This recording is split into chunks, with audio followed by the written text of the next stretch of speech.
Salut les rôlistes! Ça vous dit une balade entre deux parties d'Actual Play sur votre chaîne favorite Time to Roll? Alors suivez-moi, je vous emmène à Trolls et Légendes, le festival de toutes les fantaisies en Belgique. Toujours un magnifique programme, des auteurs, des illustrateurs illustres comme Paul Bonheur et plein de jeux de rôle à découvrir pour notre plus grand plaisir.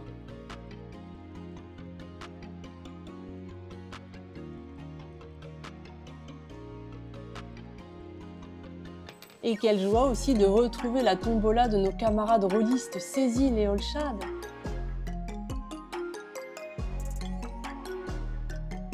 Bien sûr, j'ai aussi testé une table de jeu proposée par Odonata Éditions, Enfants et Noria, un jeu de rôle pour grands et petits dans un univers médiéval fantastique.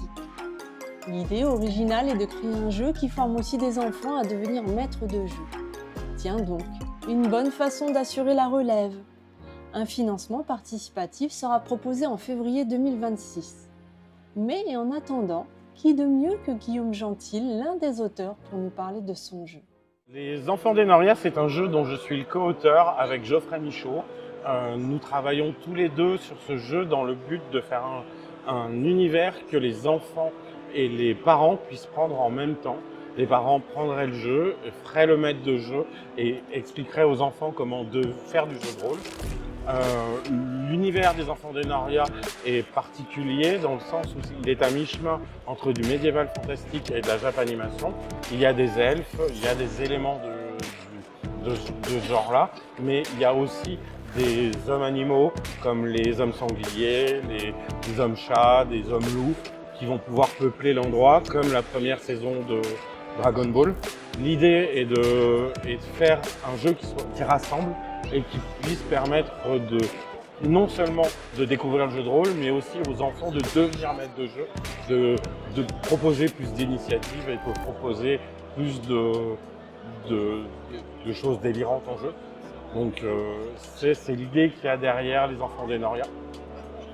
L'un des problèmes qu'on a vu quand nous on a cherché à trouver des jeux pour nous, pour enfants, c'est qu'on a vu que les jeux s'arrêtaient abruptement au bout d'un moment. On finit le kit de démo et il faudrait passer à un jeu plus gros derrière, alors que les Enfants des Noria, l'idée du projet est vraiment de faire en sorte que tout le projet soit donné aux gens dès le début et qu'ils puissent ensuite continuer à leur rythme et de la manière dont ils veulent. L'une des boîtes qui est en cours de travail est une boîte d'écriture qui permet aux enfants d'écrire eux-mêmes leurs propres scénarios et leurs propres histoires dans cet univers-là. Pas seulement des boîtes avec des scénarios préécrits et des fins préétablies, mais des éléments que eux peuvent aussi créer et rajouter. Merci. Les éditions Odonata ont comme actualité en premier UVG, Ultraviolet Grassland, qui est un jeu un peu étrange où une caravane va traverser un désert peuplé d'éléments bizarres.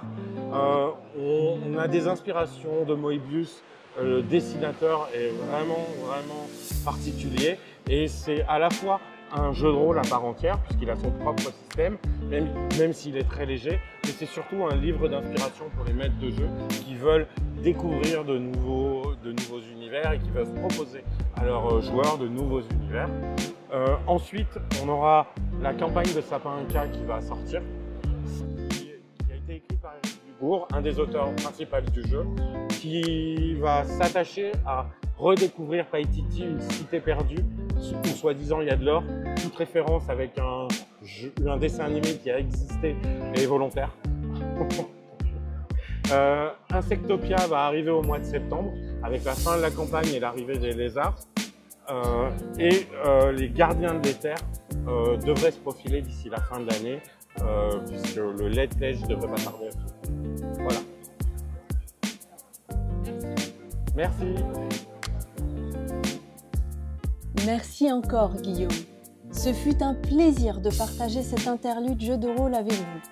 Si vous êtes novice et souhaitez tester la maîtrise d'Enfants et Noria, n'hésitez pas à contacter Odonata ou Time to Roll. Je vous remercie et vous dis à bientôt pour de nouvelles aventures rôlistiques.